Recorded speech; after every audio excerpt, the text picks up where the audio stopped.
Kia ora, I'm Jane Yee, and welcome to This is Kiwi, a podcast series brought to you by Kiwibank and the Spinoff Podcast Network. In this series, I'll meet with incredible New Zealanders who've achieved remarkable things, uncovering what makes them tick and the influences that have helped to shape their ideas. Most importantly, This is Kiwi will bring you knowledge for better, the incredible power of determination, passion, and self-belief that we can all learn from and apply to our own lives every day. So join me on this unique journey as we celebrate the Kiwi spirit and learn what it takes to make a difference. This is Kiwi, where ordinary people do extraordinary things. My guest today is a world-class athlete. Sarah Hirini has spent nearly a decade as the captain of the Black Ferns Sevens team. She's a member of the New Zealand Order of Merit for services to rugby. She's a gold and silver Olympic medalist and has a couple of Rugby World Cup wins under her belt as well. Now, that is all obviously incredibly impressive. But what I love about the korero I had with Sarah is learning more about her off the pitch. As a world champion captain, Sarah's an impressive leader, but as you'll hear, she never expressly set out to be a leader, and maybe that's why her leadership style is so interesting. Sarah also didn't set out to become a spokesperson for normalising conversations around money. She grew up in a home where that was just the norm, and over the years, she's come to realise that opening up about money means opening up opportunities for a better and more stable future. I found Sarah's humility really striking when she talks about how she works with her team and where she sees herself in that matrix, or her mindset around understanding money. It's easy to forget you're listening to one of the world's best athletes. But make no mistake, Sarah Hirini is determined. She's highly competitive and 100% driven by her passion for rugby. The fact she's been able to turn that passion into a career is truly inspirational, and there's a lot in this korero we can all learn from. Here's Sarah Hirini on This is Kiwi. Kia ora, Sarah. It's so lovely to have you in the studio. I'm so excited to meet with you. How are you? Kia ora. Thank you so much for having me, and I can't wait for this korero. Yeah, well, it's going to be an interesting one because we are going to be talking a lot about leadership. You're very well placed to speak to. And we're also going to be talking a little bit about money, which I know might seem strange, but actually, when you think about it, you don't need money to be a leader and you don't need to be a leader to make money. But there is kind of a relationship in there that can be really beneficial for people in terms of empowerment and so on. So I'm just setting the scene, but let's start with little Sarah. Tell me a little bit about growing up. You grew up outside of Fielding, is that right? Yeah. So I grew up on a farm with my parents and my brother and sister, and it was a pretty cool childhood. We were obviously grew up on a farm, so I had to work quite hard as kids and learnt the value of money quite early on. Right. I mean, working pretty hard as a kid doesn't necessarily sound like the coolest of childhoods, but what does it mean to work on a farm as a kid? Oh, I think at the time it was not that fun. We didn't tend to know what weekends were. We had jobs in the morning before the school bus would come, and obviously in the afternoon. My parents worked pretty hard and long hours, so we learned how to cook dinners, do all the chores and things like that. But I think when I look back, it was the freedom that we had as kids. We were allowed to ride motorbikes, ride the horses, and kind of had free reign of the farm. So I loved it. Went down to the neighbours, hung out with the kids down our road, and it was I think a pretty cool lifestyle now that I live in town and see what kids probably don't have. It's classic, just not realising how good you had it when you had it, right? And how has talking about money quite openly with your whānau when you were young, how do you think that's influenced your financial journey? Talking about money with my family has given me opportunity to make my own money decisions. It's probably given me better decisions of what opportunities are out there and things that I can put my money into. And when you're a kid and that's just the way things are in your family, you don't really have an understanding necessarily that other people don't operate that way. Mm. So when you kind of, I guess, moved out into the world a bit more on your own, did you feel comfortable having money conversations with people? Did you kind of clock that it's much more taboo, I guess, in other families? Yeah, it wasn't probably until we start talking with friends or when I left high school and went into university, and you'd kind of mention stuff about money and people didn't really want to talk about it and say you'd get a job and say what you'd be making, and friends probably wouldn't mention what they were making. And I didn't really understand that at the time. I was like, in our household, we just always talked about it. That was just what we did. And then you kind of then get an understanding of their families wouldn't talk to them about it, so why should they talk about it? And I get that it's a personal preference whether you do or not, but I was lucky about that. My sister then, when she left high school, became an accountant, so that's the front of her mind, and she was always on mine and my brother's case around what we were spending our money on. I also have an accountant sister. Is she the oldest by any chance? Yeah, same. So I can relate entirely. It's actually quite handy having. It is very handy now.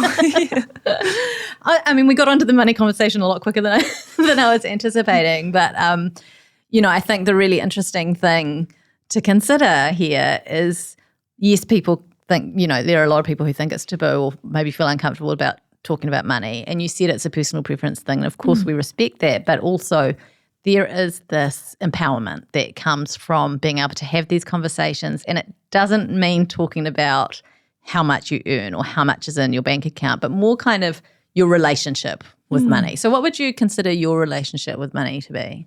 I think it's a lot better now. I think because of the way that I was brought up, we didn't ask for anything extra. Definitely never got anything brand new. And then so when I started making money myself, because I'd earned it, I'd worked hard for it, I decided that I wanted nice, new, shiny things, and I'd buy the latest iPhone or pretty much anything that I could. And then I had to realize that doesn't consistently keep happening. I'm not going to make all this money or be able to have money in my bank account if I'm just going to continually spending it on stuff. And my sister was probably a big help with that. We ended up buying our first home quite early on because of the extra jobs that we were doing, and that then gave me the value of, actually, I can start planning for my future. I can have things but still be able to be really comfortable around certain situations. So yeah, it's definitely, I've now have a way better relationship with it. But I think early on it was, probably more so, what can I buy because I've now got money? So even having had that kind of exposure to those conversations at home when you were young, and having the sister who's an accountant and kind of on your case and all that, it doesn't stop that kind of, I've got my first job, I've got my first pay packet, I want to buy an iPhone kind of thing. It's like that's an extremely natural response, I think. We can all relate to that. You've also been a leader for like your entire adult life, right? Yeah, that's scary to think about. But that's the truth. And I'm so curious to know if that was like a natural bent you had when you were younger, or if it's something you kind of like that was happened upon you and you learned how to be a leader. I don't think I ever thought about it as a kid, being a leader, especially when I was at school. Like, I would sometimes get leadership awards, but I think I went to small schools, so there was probably 3 kids in my age group at times. So, but it wasn't. Do you think that might have put you in a bit of a leadership mindset though? Like, even if you're like the one of 3 and you got the leadership award, do you think there's something in that kind of goes, you know what, maybe there's something to that?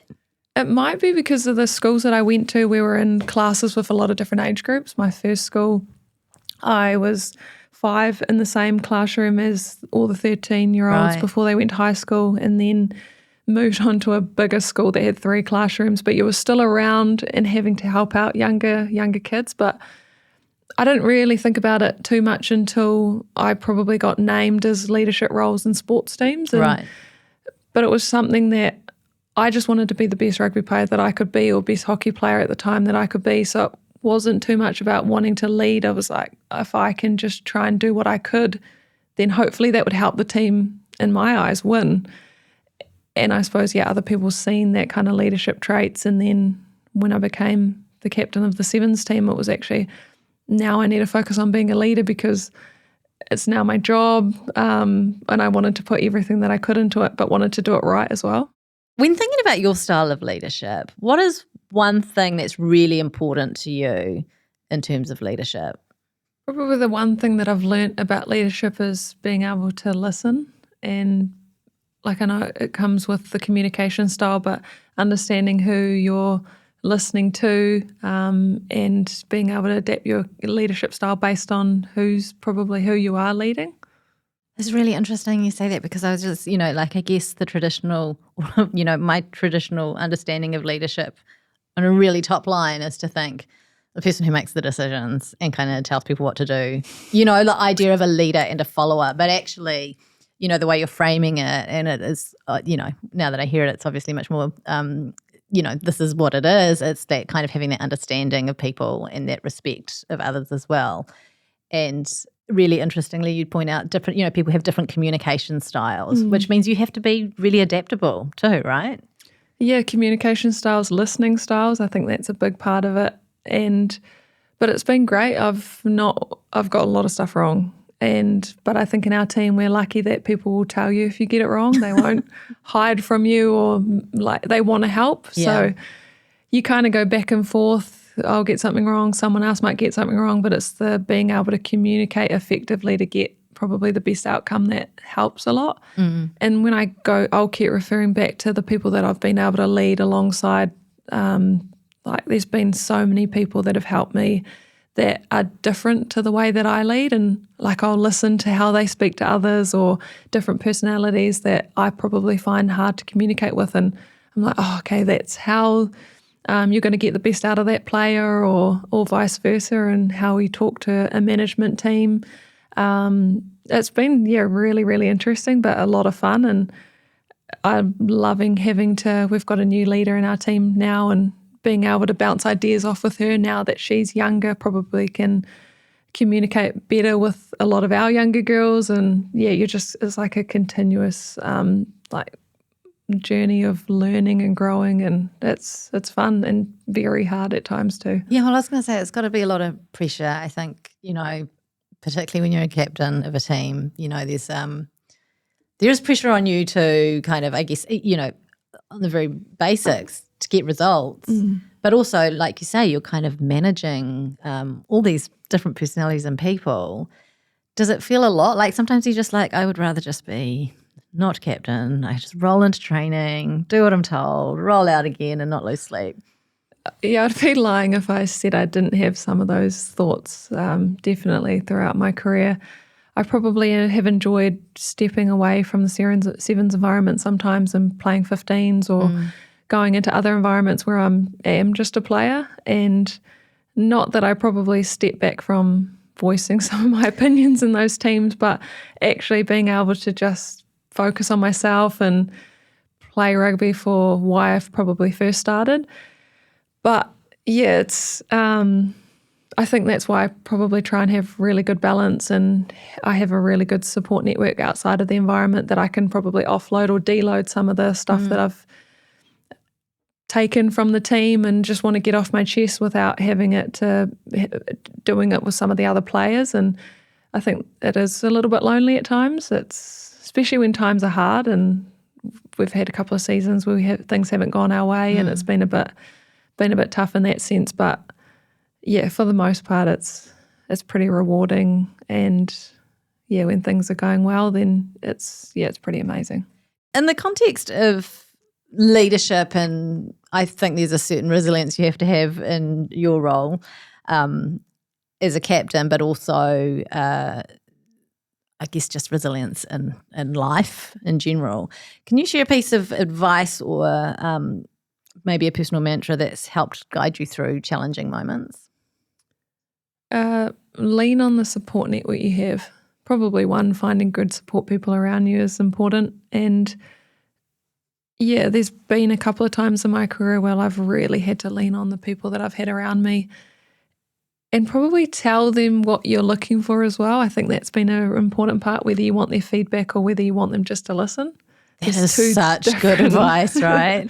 Very, very different places, and probably if you don't share that, then you might be disappointed with the conversation you have. But yeah, lean on that support network.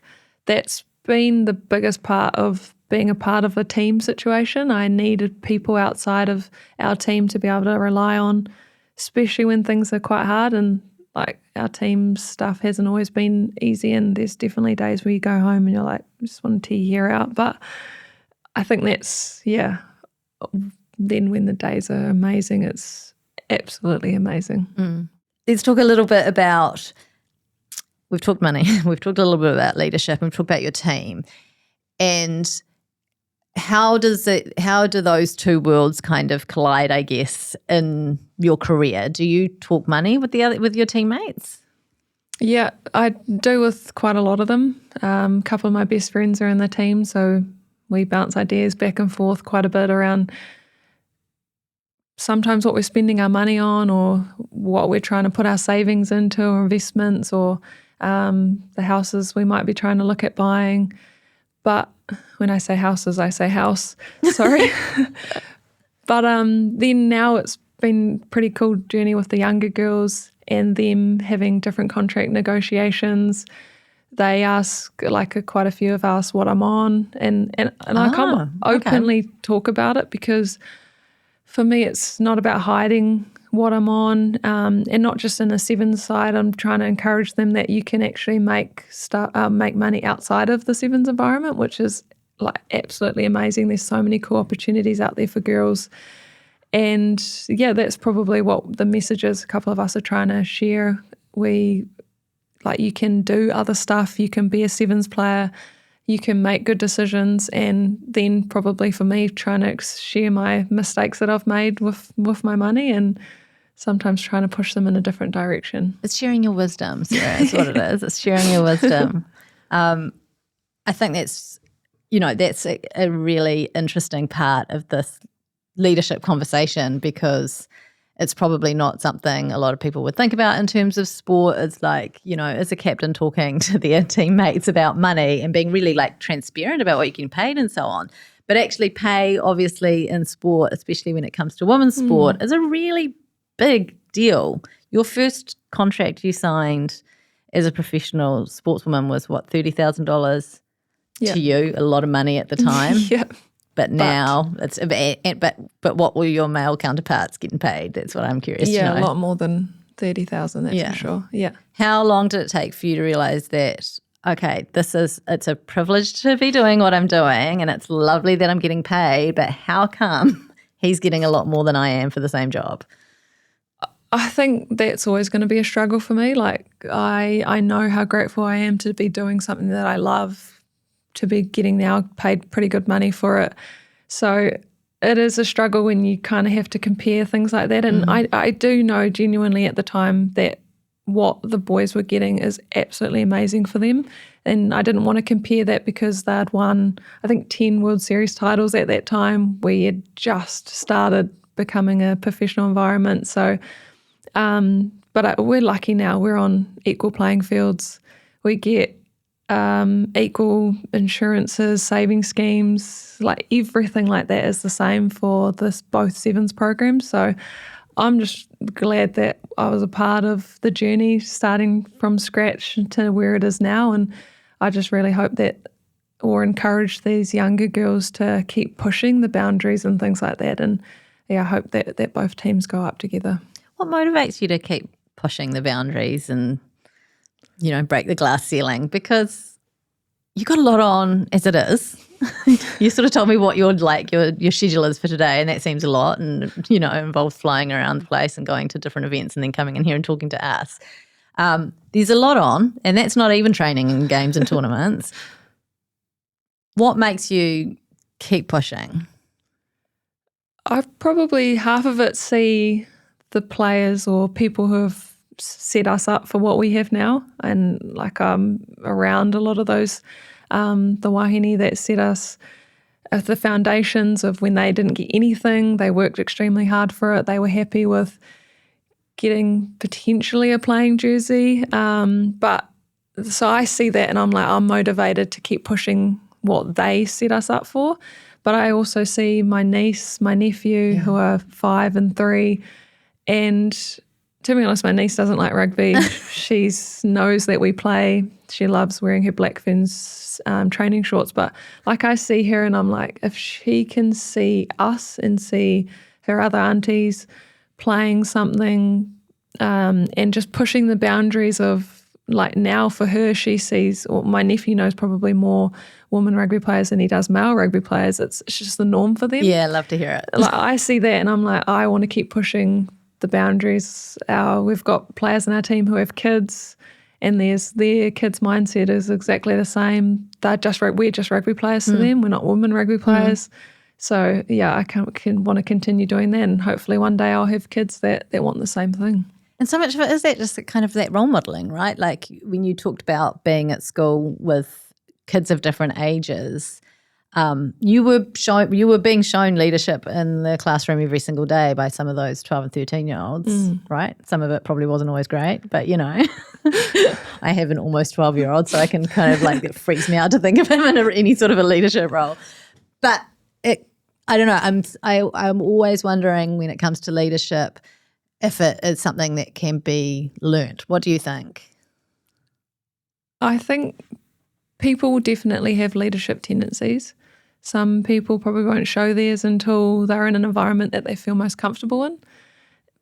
But you can definitely learn a lot about leadership, and you can do it by reading, listening to podcasts, but I think the experiences that you get and the people you're around will help grow you as a leader more than anything. And tell me a little bit about your Te Ao Māori journey, because I've read some interviews where you've talked a little bit about your Te Ao Māori journey, and that perhaps there was some imposter syndrome or some, just some nervousness around exploring that side of your culture and what it means. So tell me a little bit about that. I 100% think that's still there. That's probably something I'll have for, I don't know how long, but I'm okay with that at the moment. And I think I'm lucky that I'm around such staunch wahine who push us in a team sense, and they want us to be able to be strong. And when we do our haka, our waiata, and so I'm lucky that I get to learn Māori in my team environment. I'm learning Māori at work, which is absolutely amazing.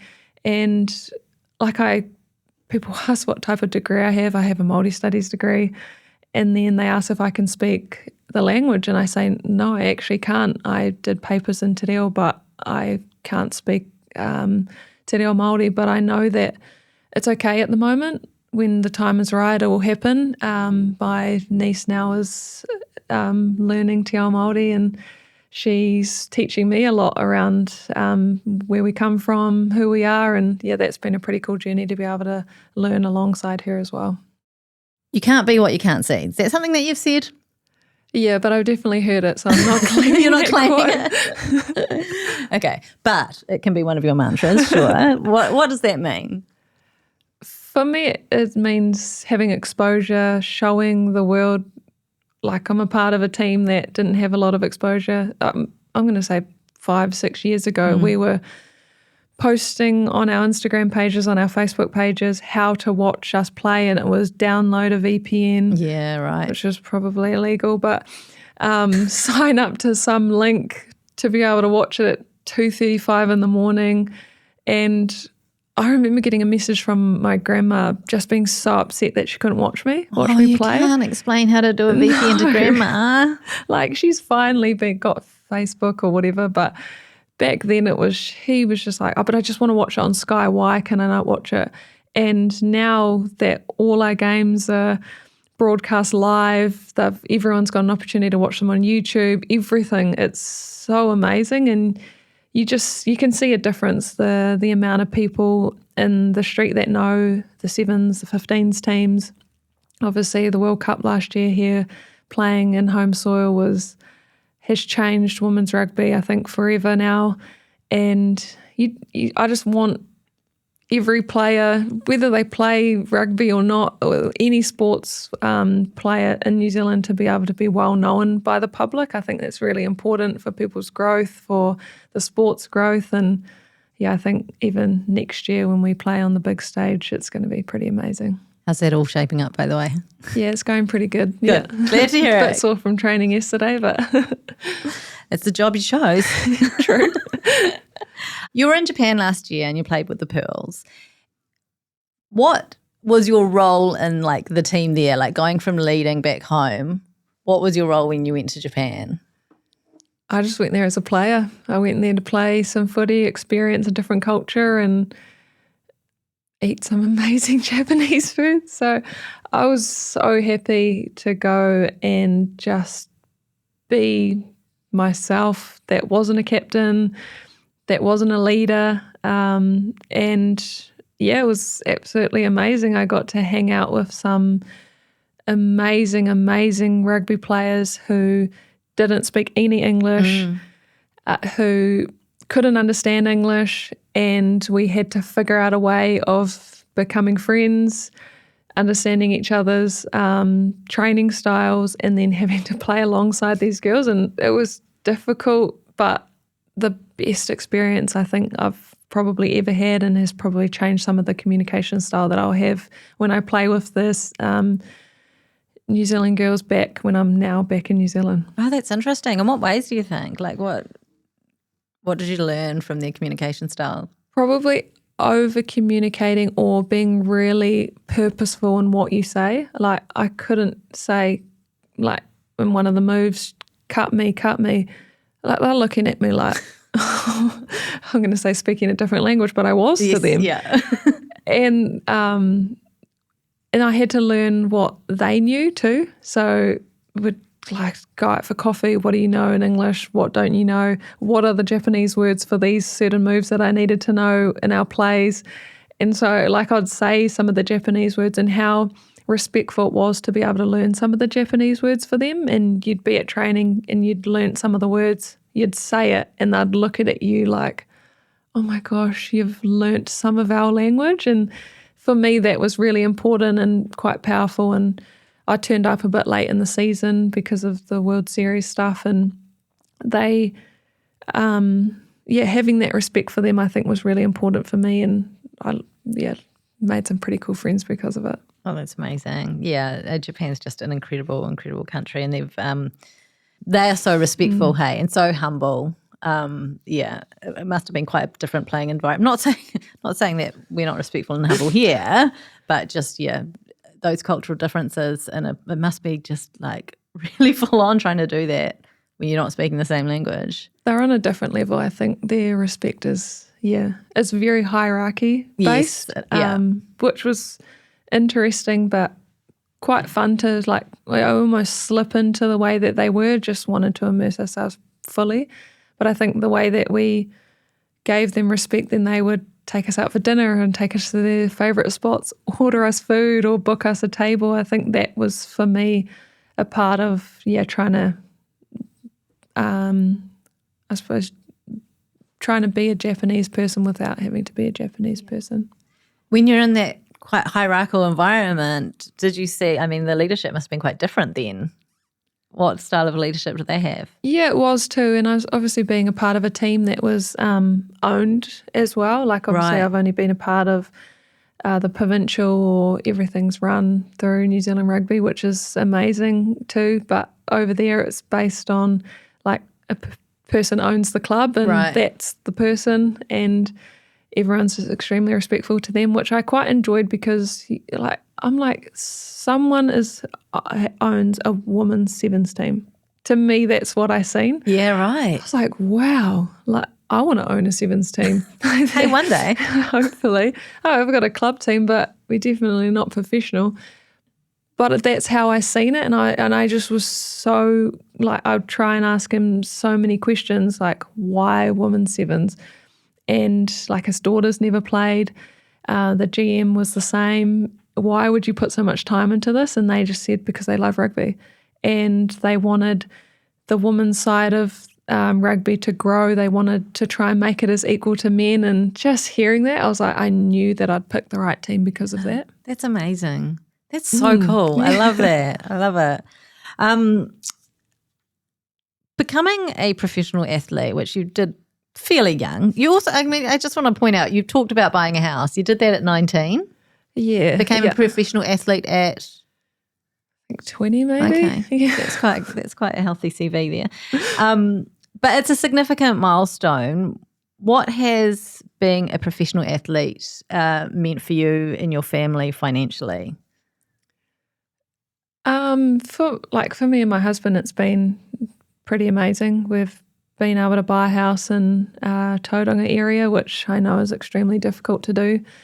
And it's also just given me so many more opportunities off the field to be able to meet some amazing people. And like I've been in rooms where like I pinch myself in that sent me to the Rugby World Cup in Paris not long ago, and it's been able to show me that like that rugby can take you around the world, but it can also open up doors for my future.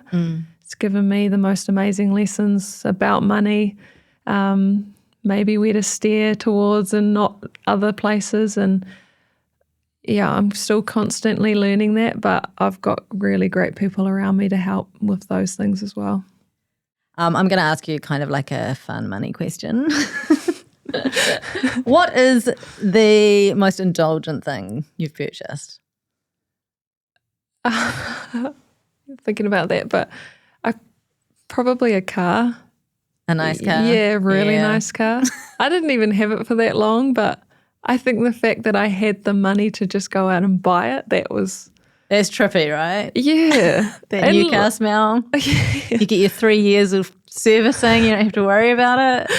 And I remember being so proud of it at the time. Now I probably advise some of the young girls not to do that. It's wisdom. That's the wisdom. Yeah, but I'm glad that I did. Yeah. To be able to learn that. Like, do you have something you won't skimp on? Because for me, it's bed sheets. Like, I'm happy. I'm literally wearing my 16-year-old niece's hand-me-down shoes. I'm quite happy to buy all my clothes secondhand. But bed sheets, I want nice bed linen. It's probably a good thing I don't have to pay for my clothes. What do I not skimp on? I'm probably food. Yeah? Yeah. You're a foodie? Yeah. I'm lucky I can kind of say, I need food to be able to perform. Oh, so you can do a bit of a tax right off there. I'm like, I just love food. Anything food is great. Good to know. And what about the sort of the most sensible financial decision you've made? Probably buying a house. Yeah. And co-owning it with my sister when I was 19. Yeah. So talk me through co-own. It was the top line. Like, my parents always told us that was what we had to do. We had to try and buy a house, and they gave us the opportunity. I worked in summer holidays, so I shore sheep during something which made me quite good money. My sister would wool handle. We put a deposit on a house in Palmerston North, and I just had to figure out a way of paying off the mortgage when I was a full-time student. And yeah, I'm so grateful for that. I don't know how we did it at times, but now I look back on it, I'm like, I was 19 and had a house. That is so it's crazy. Is so wild. That is so wild. It's pretty cool. And then that set me up to sell that, buy a place with my husband now in Tauranga, and Did you live in the house, or was it you did? Yeah, so I was lucky we lived in it. We had, I think we counted up over the years that I was living there, like 24 different flatmates. It would be like the halfway house for people at uni or people coming to stay and things like that. But yeah, it was a pretty cool experience now. And so, it's nuts. Yeah, well done. There's a very difficult thing to do these days, but certainly you also don't have to be looking in Auckland central suburbs to buy your first home, Yeah. I'm like, it was like 200,000, which is crazy to think of this now. Wouldn't get you a lot today. We discussed a little bit the idea about money isn't scary if you understand it. So do you have anything you'd say to someone who's just like, I don't get it. It's too much. I can't. I don't think money has to be scary if you talk about it often enough. I think the things we find the most scariest is when we just refuse to talk about it. But have those people you're comfortable with, vibe off each other, share experiences, and I think share mistakes, and it becomes less and less scary. We've talked about challenging times. I know you've talked about a really buoyant, happy team environment, but, there's no escaping the fact that there are challenging times as well. What drives you to keep going when those challenging times are really, really hard? Yeah, there's going to be times where it's pretty challenging, times are tough, but for me, I just love playing rugby. That's why I started playing and why I wanted to do what I do. And I know that I can wake up and think about that, and it gives me the drive to want to continue to train hard, to be a good leader, to want our team to be successful, because I know I'm doing something that I love every single day. And it's a privilege to be able to turn your passion into a career, right? Like that's a really cool thing, but you've shown it can be done. I'm very, very lucky, but I love what I do, and it's something that I've always wanted to, and I probably told my parents I would when they told me probably wasn't going to be possible. You're also quite good at it, by the way. I just put that out there. That helps. Too competitive, that's why. We'll just finish on this. If you can recommend one thing that Kiwi could do this week to start either doing or thinking about in order to achieve their goals, what would that one thing be? My one advice that I would give is go and buy a book. Whatever area you want that book to be in, if it's your passion, if it's something you want to do, go and buy a book, and when you're finished with it, give it to someone else to read. Very good and very easily applicable advice. Thank you so much for sharing that, and I totally agree with you, and don't do it enough and will, but it's creating habits too. Hey, thank you so much for joining with us today, and I feel like I've learned a lot from you. I have. You've led in this room, which has been really nice. This is Leadership. This is Sarah Hirini. This is Kiwi.